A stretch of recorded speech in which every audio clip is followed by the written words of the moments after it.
A very good evening to all of you. Myself, Dr. Prateek Garg, your ENT tutor. Today we will discuss about impedance audiometry. See, impedance audiometry is one of the hearing tests which is basically used to detect the pathologies of middle ear, like the ossicular chain discontinuity, ossicular chain restricted mobility, maybe because of the sclerotic changes like the otosclerosis, or maybe because of the tympanosclerosis, or some sort of serous otitis media. So all these pathologies which lead to restricted mobility of the tympanic membrane or decreased reflexes in the middle ear. So by means of impedance audiometry, we calculate all these phenomena. So basically this is an audiometry which is giving an idea about the resistance or the impedance provided by the middle ear structures like the tympanic membrane or the ear ossicles or some sort of fluid in the middle ear. So in impedance audiometry, it is of generally two types. The first one is the tympanometry. So what do we mean by tympanometry? See, tympanometry, how we used to do it. So in impedance audiometry, there is a machine with the probe. So what we do, we just insert that probe into the patient ear, and in that probe, we used to provide around 2 to 6 hertz frequency of sound into the patient ear. So what is the frequency we use? We used to give 226 hertz frequency into the patient ear. So this sound energy will travel into the external auditory canal, hit the tympanic membrane will mobilize, or there will be the mobility of the tympanic membrane, leading to transfer of the sound energy in by means of the ossicular mobility, and then further goes inside the inner ear. So some of this sound energy will get reflected back. So in that probe there is a receiver which measure the amount of the reflected sound energy, and by means of that, by calculating this, we have an idea what is the mobility or the compliance of the middle ear structures.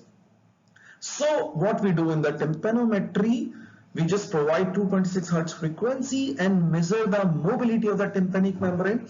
So in tympanometry, there are various type of graphs like the type A, type AS, type AD, type B, or type C. So what we do in tympanometry, if suppose this is a vertical and this is the horizontal line. So vertical line, we measure the compliance of the tympanic membrane, that is the mobility of the tympanic membrane. So let's try to look up at this diagram. So this is in picture showing the normal tympanometry along with the various other graphs related to the pathologies. Now look at the type A graph. This is my type A graph. It is considered to be the normal graph where the tympanic membrane mobility is normal. That means if complete ossicular chain is intact and mobile, plus there is no hole, or we can say tympanic membrane perforation. So basically the ear is normal. In that case, we will get in type A graph where the air pressure, what we are measuring in the H2O is considered at the zero. So at the 0 point, this is my 0 point. So there will be like this curve as shown in the picture. Now there are other pathologies in which this graph will get vary.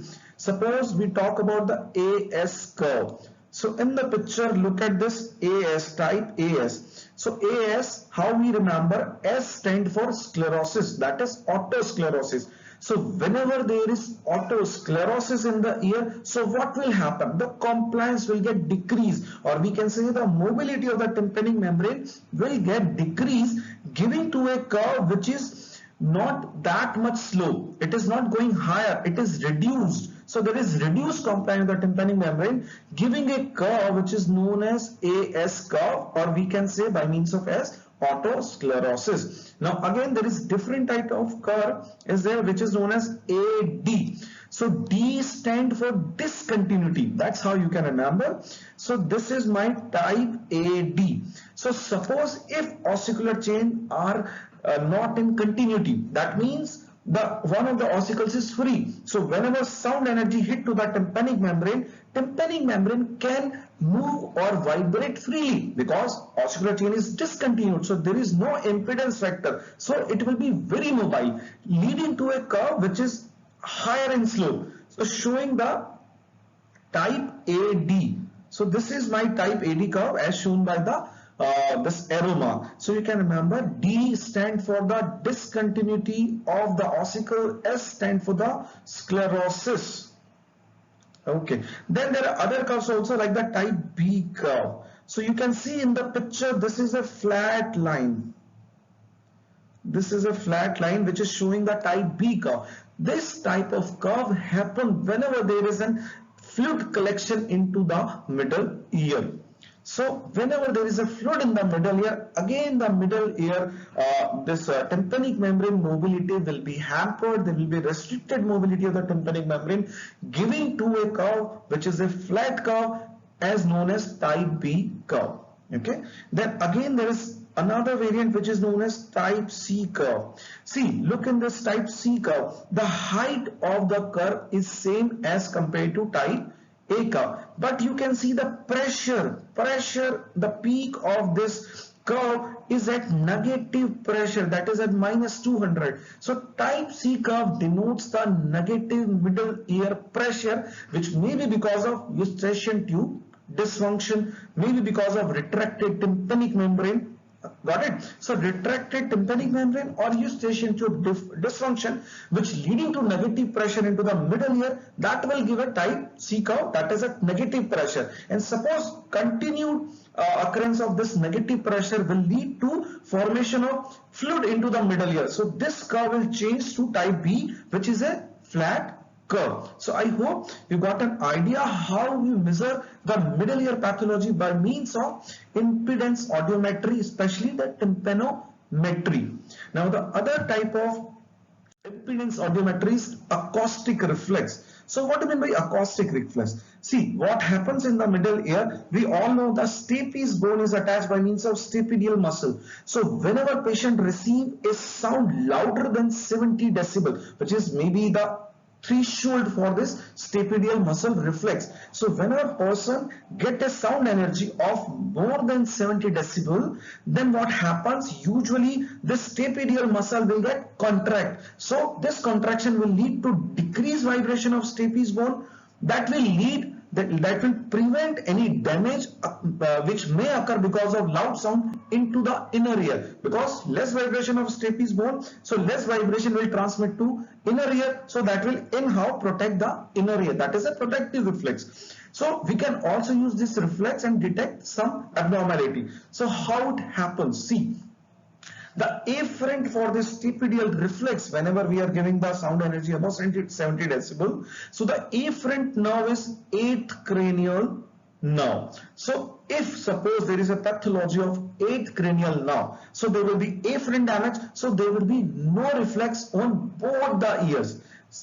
Even if the nerve is damaged to the one side, but afferent is afferent damage is there, so there will be no reflex on both the sides. But suppose if there is only efferent damage, that is efferent is by means of 7th cranial nerve, or we can say the facial nerve. So what happens?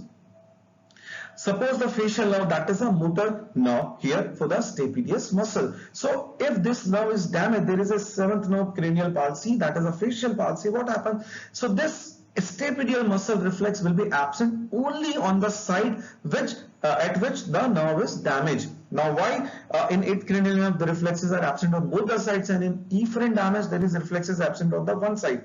This happens because 8th cranial nerve, suppose my right ear is injured and 8th cranial nerve is damaged, so reflexes can't be carried out in the brain by means of 8th cranial nerve. So brain will not give any commands further to the 7th cranial nerve. So there will be no reflexes both the sides because commands are not generated.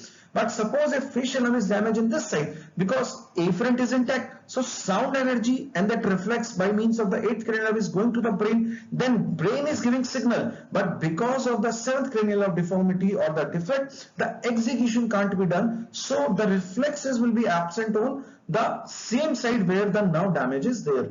So you have to understand, it has been asked in the exam. So in 7th nerve pathology, reflexes are absent only on the same side, whereas in the 8th cranial nerve or the afferent damage, reflexes are absent on both the sides. And what is the nucleus responsible for this reflexes? That is the superior olivary nucleus.